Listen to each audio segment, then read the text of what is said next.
make this video to demonstrate a good exercise to properly train your rotator cuff or all the connective tissue in your rotator cuff through full range of motion. So a lot of times when you see people warming up, to train their shoulder or their rotator cuff, you'll see them do something like this. They'll take a light band and they'll rig it up on like a squat rack or with a cable, and then they'll kind of just be hitting this number here, right?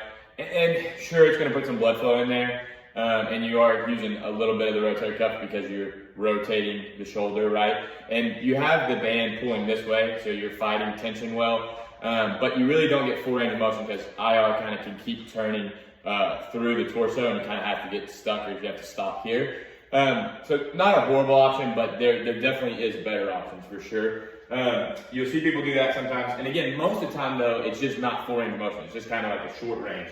And I would really intently try to load that 4 inch to get all that connective tissue, because we know the connective tissue really responds to length, meaning full internal rotation and full external rotation. Another one that I see a lot is this one here with the plate. If you're doing this one, it really makes no sense resistance profile wise, because the plate is trying to pull you down, right? You don't even have the band tension pulling that way, and you're trying to fight in the IR. The weight's pulling you down, so you're going side to side. Really not very good there from a resistance profile standpoint. This one would make a little more sense, resistance profile, right?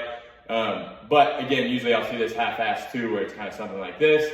If your goal is just to put in blood flow through a little bit of the range, then that works. But if you're really trying to use this, I think this could be a good exercise, but I like to prop up on something, maybe the side of a bench. I can link kind of how I do that, and then really intentfully try to get full internal rotation, full external rotation, and usually with a little bit heavier weight, and try to progress that over time.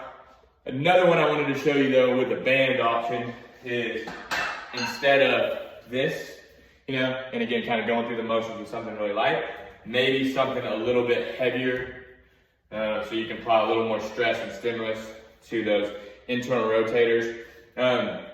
So this would be intent to train internal rotation more so than external rotation, right? So this I call chicken wing, but you would wrap into the band.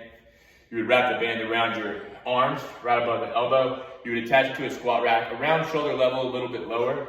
And then you want to lean back, okay, to create some tension there. And then some leverage, lean back quite a bit. And then this one's gonna eccentrically load IR, meaning that you're going to let the band really pull you forward, and then you can come back and really squeeze. And then right here now, I'm really eccentrically loading IR. The band's trying to really pull me in it, and I'm trying to resist a little bit. I'm gonna go to in-range IR, which I really feel right there. Pause for like 2 seconds, and then I can really try to come out of IR, and then again, eccentrically load back into IR.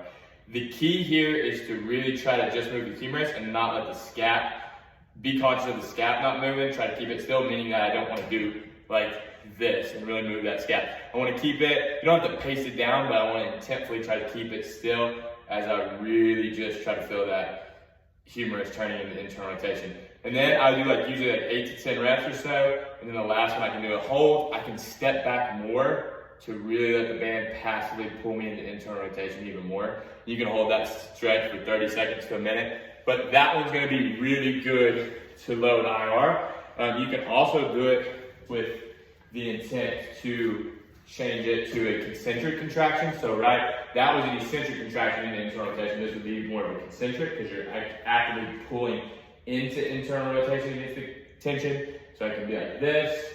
I can actively try to pull into IR. Again, being conscious of the scap, trying to keep it still. Squeeze that out for 2 seconds. But pull me back, pull in, squeeze. I can do reps.